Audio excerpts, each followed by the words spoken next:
కేంద్రంలోని బీజేపీ ప్రభుత్వం ఈవీఎంలను అడ్డుపెట్టుకుని అధికారంలోకి వచ్చి మతోన్మత చర్యలు చేపట్టడాన్ని తీవ్రంగా ఖండిస్తూ ఉన్నామని కాంగ్రెస్ పార్టీ నేతలు మండిపడ్డారు. ఈవీఎం అక్రమాలపై పోరాటం చేస్తున్న రాహుల్ గాంధీ అరెస్టు చేయడంపై ఆ పార్టీ నేతలు ర్యాలీ నిర్వహించి తమ నిరసన వ్యక్తం చేశారు.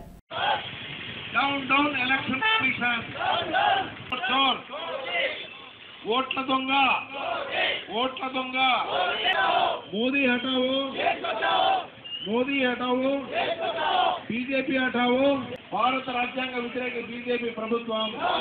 ఈరోజు నిన్న జరిగిన విషయం అందరికీ తెలుసు. ఎన్నికల్లో జరిగిన అవకతవకల విషయమై బీజేపీ ప్రభుత్వం చేసిన అకృత్యము చాలా శోచనీయమైనది.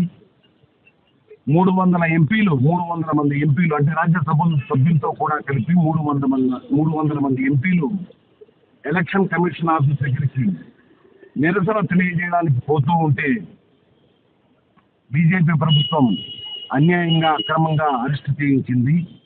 రాహుల్ గాంధీ గారి అరెస్టును దేశ ప్రజలే కాకుండా యావత్ ప్రపంచం వ్యతిరేకిస్తూ ఉంది. గతంలో 70 నిమిషాల పాటు రాహుల్ గాంధీ గారు ఎలక్షన్లో జరిగిన అవకతవకల విషయమై ప్రజెంటేషన్ చేశారు. ఏ విధంగా అవకతవకలు జరిగింది, ఎలక్షన్ కమిషన్ బీజేపీ ప్రభుత్వానికి ఏ రకంగా సహాయపడింది, ఆ విషయాన్ని దేశ ప్రజలంతా చూసినారు.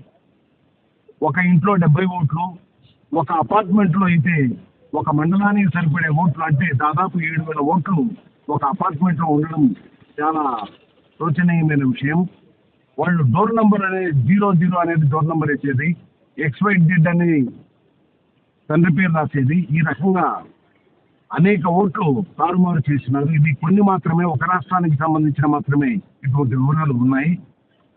బీజేపీ ప్రభుత్వం ఈవీఎంలను అడ్డుపెట్టుకొని దొడ్డిదారుల ప్రభుత్వం నడుపుతా ఉంది. ఇప్పుడు అది కూడా నిరంకుశ నియంతృత్వ మతోన్మాద ప్రభుత్వాన్ని నడుపుతా ఉంది.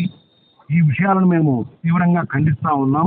ఇప్పటికైనా సరే ఈవీఎంలను నిషేధించాలని, అమెరికా లాంటి దేశాలే ఈవీఎంను నిషేధించి బ్యాలెట్ పేపర్ను ఇంప్లిమెంట్ చేస్తూ ఉన్నాయి.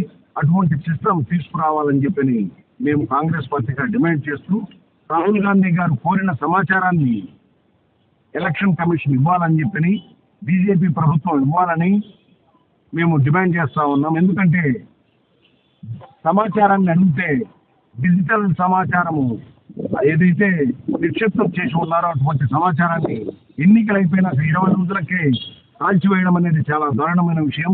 ఎన్నికలకు సంబంధించిన ఈ సమాచారాన్ని ఎవరు కాల్చివేయమన్నారు అని చెప్పిన వివరాలు బట్టి ఇవ్వడం లేదు.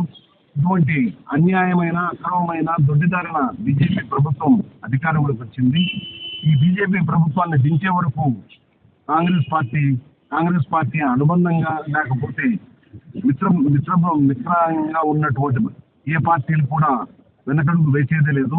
ఇటువంటి పరిస్థితుల్లో ఎలక్షన్ కమిషన్ రాహుల్ గాంధీ గారు అడిగిన సమాచారాన్ని ఇవ్వాలని, ఎన్నికల్లో జరిగిన అవకతవకలపై సిబిఐ చేత కానీ లేకపోతే సుప్రీంకోర్టు జడ్జీల చేత కానీ విచారణ జరిపించాలని ఈ సందర్భంగా కాంగ్రెస్ పార్టీ డిమాండ్ చేస్తుంది.